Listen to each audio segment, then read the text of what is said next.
Please wait a moment. I'm going to share the PPT on the screen.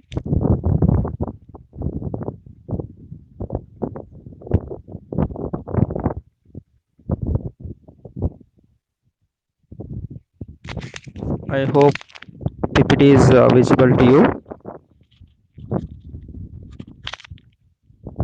So as I told you, so title of the story, My Lord the Baby, which is written by Rabindranath Tagore. Now let us know about the writer Rabindranath Tagore.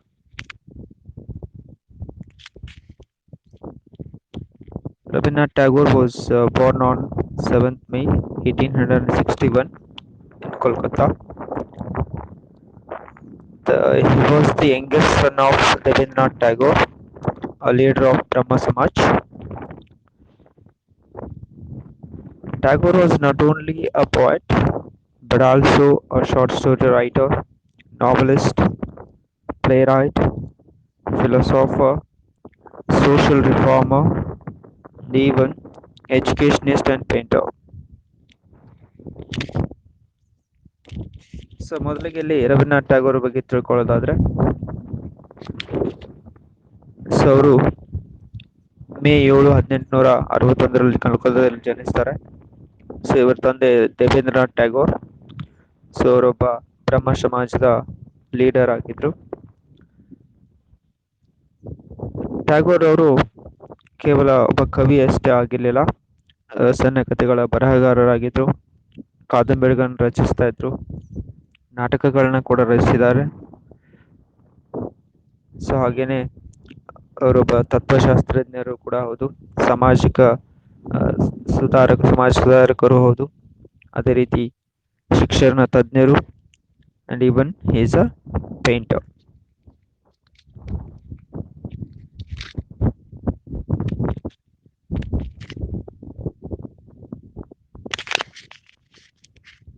In the year 1915, Rabindranath Tagore was knighted by the ruling British government, but within a few years he resigned the honor as a protest against British policies in India.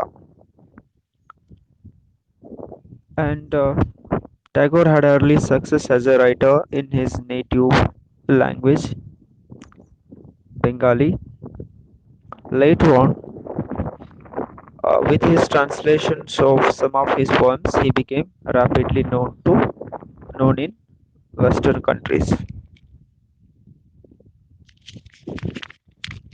1915ರಲ್ಲಿ British ಸರ್ಕಾರ ಇವರಿಗೆ knighthood ಪದವಿಯನ್ನು ನೀಡುತ್ತಾ, ಆದರೆ ಕೆಲವೇ ವರ್ಷಗಳಲ್ಲಿ ಟ್ಯಾಗೋರ್ ಅವರು ಅದನ್ನ ತಿರಸ್ಕಾರ ಮಾಡ್ತಾ ಇದ್ದಾರೆ. ಸೊ ಯಾಕೆಂದ್ರೆ ಇಲ್ಲಿನ ಬ್ರಿಟಿಷ್ ಏನು ಆಳ್ತಾ ಇದ್ರು ಭಾರತವನ್ನ, ಆಗಿನ ಅವಧಿಯಲ್ಲಿ ಇವರ ಕೆಲವೊಂದಿಷ್ಟು ಪಾಲಿಸೀಸ್ಗಳು, ನೀತಿಗಳು ಇವರಿಗೆ ಬೇಸರವನ್ನ ತಂದು ಕೊಡ್ತವೆ. ಭಾರತದ ವಿರುದ್ಧವಾಗಿರೋದ್ರಿಂದ ಆ ರೀತಿಯ ಪಾಲಿಸೀಸ್ಗಳ ವಿರುದ್ಧವಾಗಿ ಇವರು ಏನ್ ಮಾಡ್ತಾ ಇದ್ದಾರೆ, ಇಲ್ಲಿ ತಮ್ಮ ಆ ಒಂದು ನೈಟ್ಹುಡ್ ಪದವಿಯನ್ನ ರಿಸೈನ್ ಮಾಡ್ತಾ ಇದ್ದಾರೆ.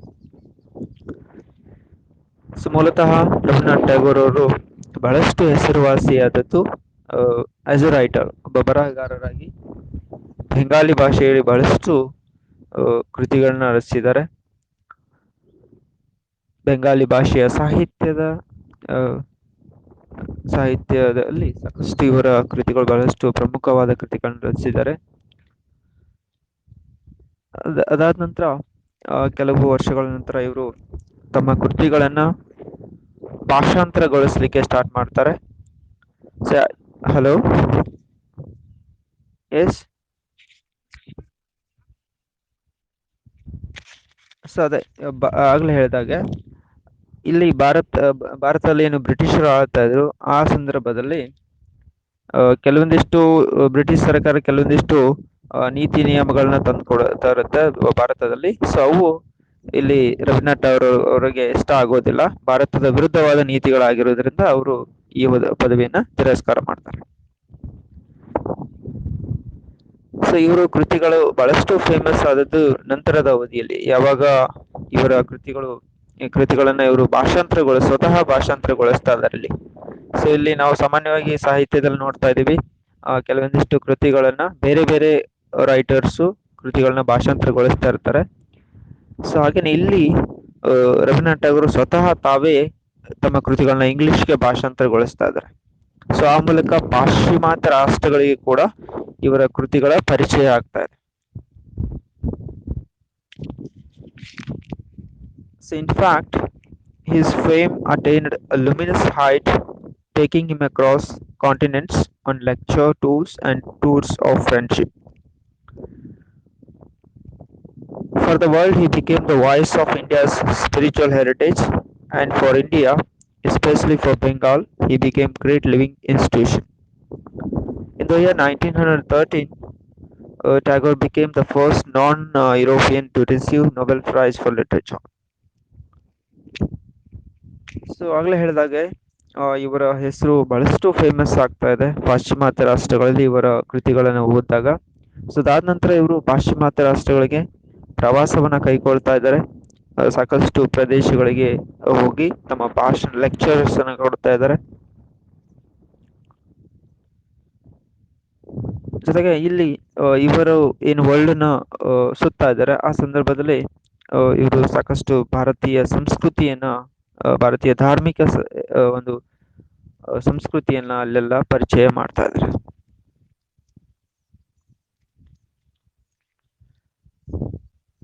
ಸೊ ಇವರ ಒಂದು ಕೃತಿಗೆ ಅದು ನಿಮ್ಗೆ ಗೊತ್ತಿರೋ ಹಾಗೆ ಗೀತಾಂಜಲಿ ಕೃತಿಗೆ 1913ರಲ್ಲಿ ನೊಬೆಲ್ ಪ್ರೈಸ್ ಕೂಡ ದೊರೆಯುತ್ತೆ. ಸಾಹಿತ್ಯ ಕ್ಷೇತ್ರದ ಸಾಧನೆಗೋಸ್ಕರ 1913ರಲ್ಲಿ ಇವರಿಗೆ ಏನು ನೊಬೆಲ್ ಪ್ರೈಸ್ ಪಾರಿತೋಷಕ ದೊರೆಯುತ್ತೆ. He was the first non-European to receive Nobel Prize for Literature. So ಆ ಮುಂಚೆ ಯುರೋಪನ್ನ ಹೊರತುಪಡಿಸಿ ಬೇರೆ ಕಡೆಗಳಲ್ಲಿದ್ದಂಥ ಯಾವುದೇ ಒಬ್ಬ ಕವಿ ಈ ಪ್ರಶಸ್ತಿಯನ್ನು ಪಡೆದಿರೋದಿಲ್ಲ. ಸೊ ಮೊದಲ ಬಾರಿಗೆ ನಾನ್ ಯುರೋಪಿಯನ್ ಅಂದ್ರೆ ಯುರೋಪಿಯನ್ ರಾಷ್ಟ್ರಗಳಿಗೆ ಸೇರಿರದ ಕವಿ ರವೀಂದ್ರನಾಥ್ ಟ್ಯಾಗೋರ್ ಅವರು ಮೊದಲ ಬಾರಿಗೆ ಇಲ್ಲಿ ನೊಬೆಲ್ ಪ್ರೈಸ್ ನ ಪಡ್ಕೊಳ್ತಾರೆ.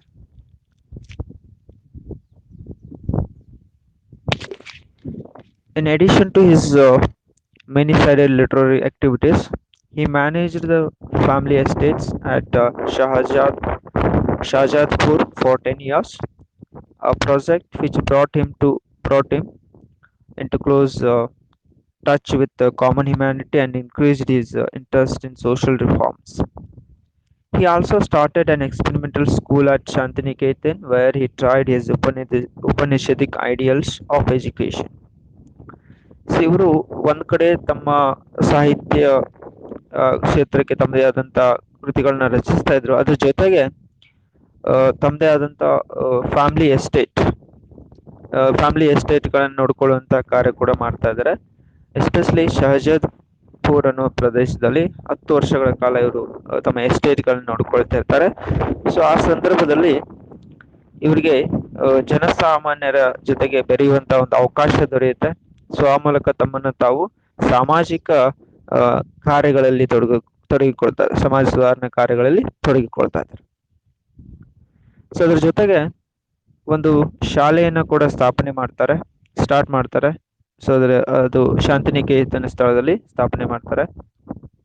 ಸೊ ಅಲ್ಲಿ ಆ ಸ್ಕೂಲಲ್ಲಿ ಉಪನಿಷತ್ನ ಆಧಾರದ ಮೇಲೆ ಬೋಧನೆಯನ್ನ ಮಾಡ್ಲಿಕ್ಕೆ ಸ್ಟಾರ್ಟ್ ಮಾಡ್ತಾರೆ.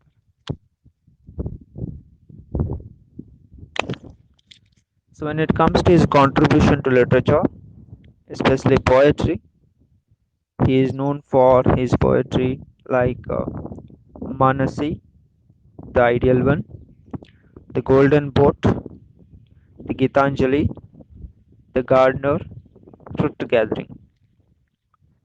So these are famous poetry collection of poetry. So illi Manasi, the Ideal One, the Golden Boat, Gitanjali in English Song Offerings ಅಂತ ಹೇಳ್ತಾರೆ. ಸೊ ಇವು ರವೀಂದ್ರನಾಥ್ ಟ್ಯಾಗೋರ್ ರಚಿಸಿದಂತ ಪ್ರಮುಖ ಕೃತಿಗಳು ಪೋಯಮ್ಸ್ಗೆ ಸಂಬಂಧಪಟ್ಟಂತೆ. Then his famous plays or dramas: Raja, The King of the Dark Chamber, Doctor, later translated as the post office, Achalayatan, the immovable, Muktadhara, the water palm. So as I told you, most of the works were translated into English. Ravindranath Tagore ಬರೆದಂತಹ ಸಾಕಷ್ಟು ಕೃತಿಗಳು ಇಂಗ್ಲಿಷ್ಗೆ ತದನಂತರದ ಅವಧಿಯಲ್ಲಿ ಭಾಷಾಂತರಗೊಳ್ತಾರೆ. So ಹಾಗೇನೆ ಗೀತಾಂಜಲಿ ಕೃತಿಯನ್ನು ತೆಗೆದುಕೊಂಡ್ರೂ ಕೂಡ ಮೊದಲು originally it was return in Bengali language in 1910, 1910ರಲ್ಲಿ ಇದು ಬರೆಯಲ್ಪಡುತ್ತೆ. 1912ರಲ್ಲಿ ಸ್ವತಃ ರವೀಂದ್ರನಾಥ್ ಟ್ಯಾಗೋರ್ ಅವರೇ ಅದನ್ನ ಭಾಷಾಂತರಗೊಳ್ಳುತ್ತಾರೆ ಇಂಗ್ಲಿಷ್ಗೆ. ಅದಾದ ನಂತರ ಮರು ವರ್ಷನೇ ಅವ್ರಿಗೆ 1913ನಲ್ಲಿ ನೊಬೆಲ್ ಪ್ರೈಸ್ ಸಿಗುತ್ತೆ. ಇಲ್ಲಿ ಪ್ಲೇಸ್ಗಳನ್ನ ಕೂಡ ಮೊದಲು ಬೆಂಗಾಲಿ ಭಾಷೆಯಲ್ಲಿ ಬರೆಯಲ್ಪಟ್ಟು ನಂತರ ಅವುಗಳನ್ನ ಇಂಗ್ಲಿಷ್ಗೆ ತರ್ಜುಮೆ ಮಾಡಲಾಗಿದೆ.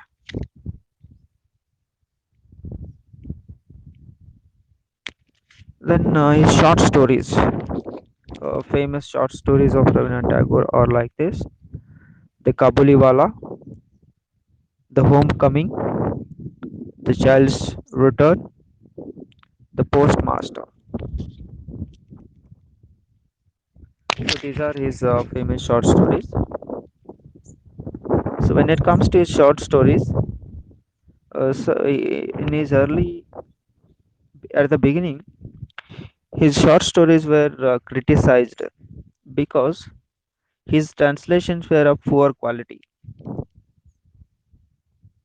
Later, he improved his writing style and translated as well. He elevated the genre of short story to great heights.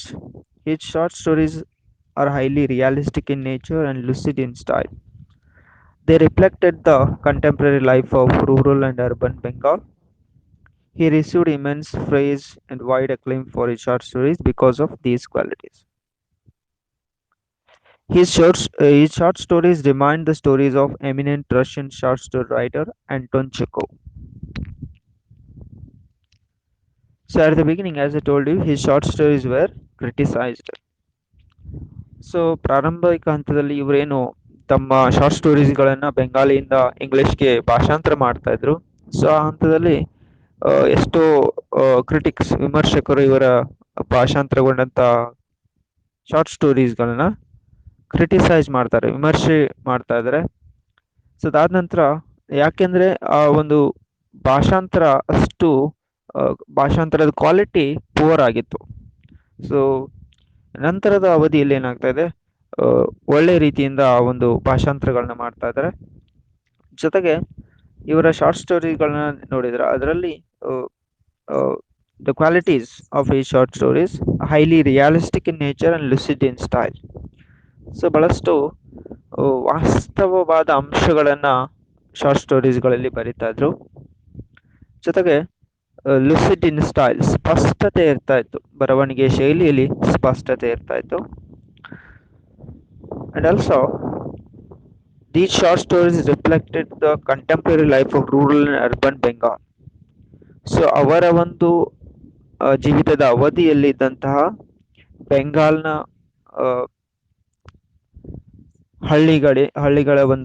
ಹಳ್ಳಿಗಳ ಜೀವನದ ಜನರ ಜೀವನ ಮತ್ತು ಸಿಟಿಯಲ್ಲಿರುವಂತಹ ಜನರ ಜೀವನದ ಬಗ್ಗೆ ಇಲ್ಲಿ ಒಂದು ತಮ್ಮ ಶಾರ್ಟ್ ಸ್ಟೋರೀಸ್ಗಳಲ್ಲಿ ಬರೀತಾ ಇದ್ದಾರೆ. And his short stories remind the stories of eminent Russian short story writer Anton Chekhov. So ಇಲ್ಲಿ ಇವರ ಶಾರ್ಟ್ ಸ್ಟೋರಿಗಳನ್ನ ಓದಿದಾಗ ಸೊ ನಮಗೆ ರಷ್ಯಾದ famous short story writer Anton Chekhov ಅಂತ, ಸೊ ಆತನ ಶಾರ್ಟ್ ಸ್ಟೋರಿಗಳು ಬಹಳಷ್ಟು ಫೇಮಸ್ ಆಗಿದ್ದು. ಹಾಗೇನೆ ಇಲ್ಲಿ ಭಾರತದಲ್ಲಿ ಬೆಂಗಾಲಿಯಲ್ಲಿ ತೆಗೆದುಕೊಂಡ್ರೆ ರವೀಂದ್ರನಾಥ್ ಟ್ಯಾಗೋರ್ ಅವರ ಶಾರ್ಟ್ ಸ್ಟೋರಿಗಳು ಬಹಳಷ್ಟು ಫೇಮಸ್ ಆಗಿವೆ.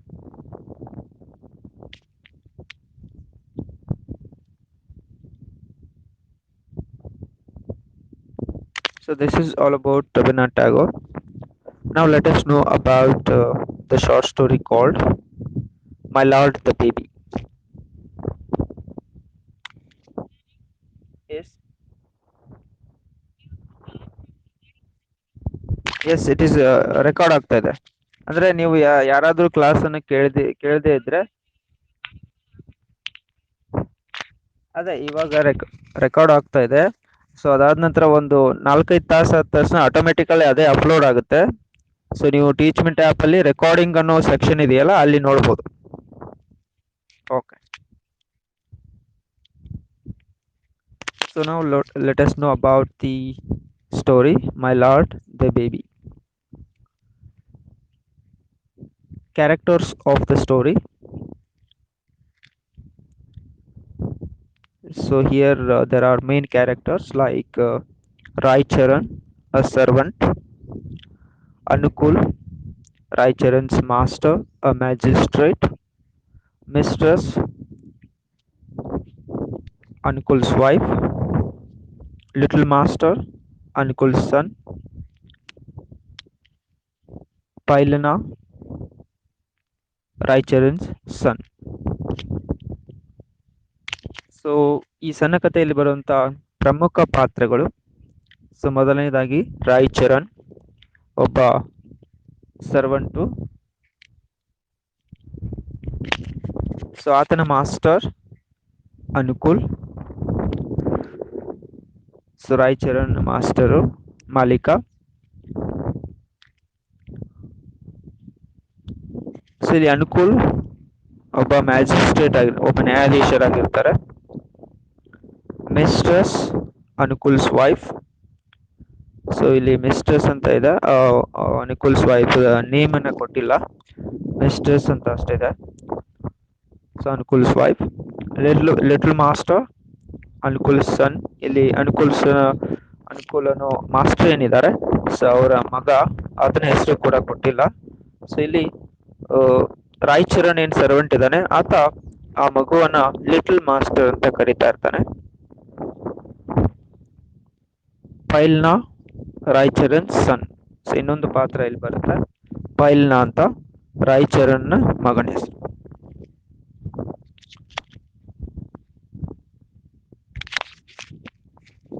This story reflects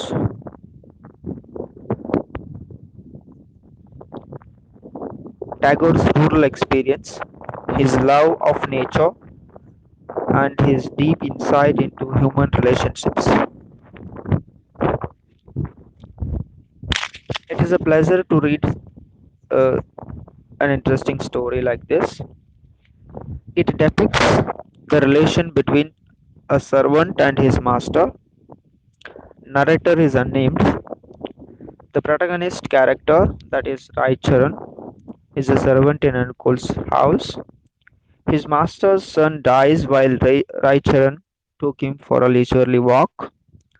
He, rather than living with his guilt for the death of his master's son, gives his only son to his master.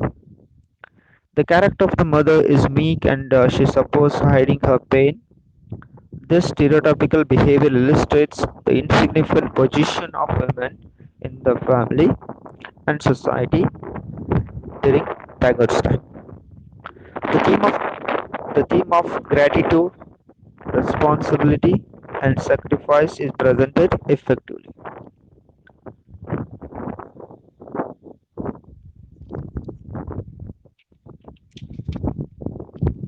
So as I told you, this story depicts the relationship between servant and master. ಸೇವಕ ಮತ್ತು ಆತನ ಮಾಲೀಕ. So ಇಬ್ಬರ ಮಧ್ಯೆ ಇದ್ದಂತಹ ಒಂದು ಸಂಬಂಧವನ್ನ ಈ ಸ್ಟೋರಿ ಪ್ರೆಸೆಂಟ್ ಮಾಡುತ್ತೆ. ಇಲ್ಲಿ ಮುಖ್ಯ ಪಾತ್ರ ರಾಯ್ ಚರಣ್, ಆತ ಇನ್ ಸರ್ವೆಂಟ್ ಇದ್ದಾನೆ. ಸೊ ಆತ ಅನುಕೂಲ್ಸ್ನ ಮನೆಯಲ್ಲಿ ಸೇವೆಯನ್ನು ಸಲ್ಲಿಸ್ತಿರ್ತಾನೆ.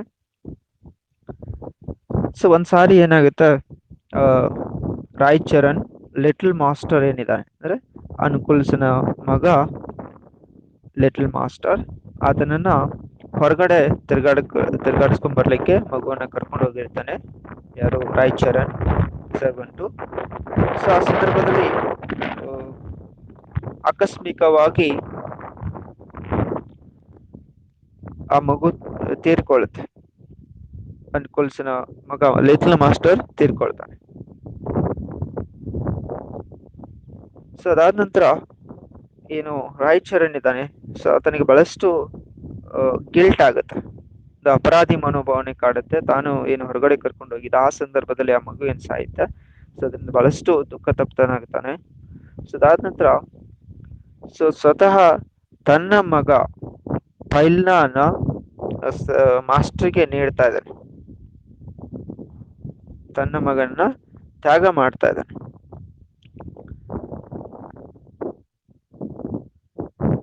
ಇದರಲ್ಲಿ theme of gratitude, responsibility and sacrifice.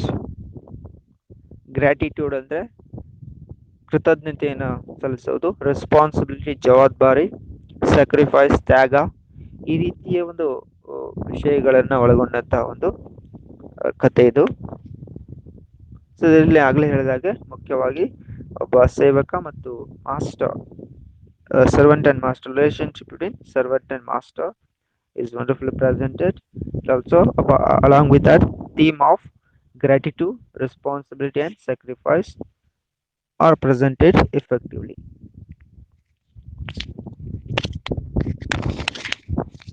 So this is all about the author Rabindranath Tagore, and also about the story My Lord the Baby. So in the next class we shall discuss the story in detail.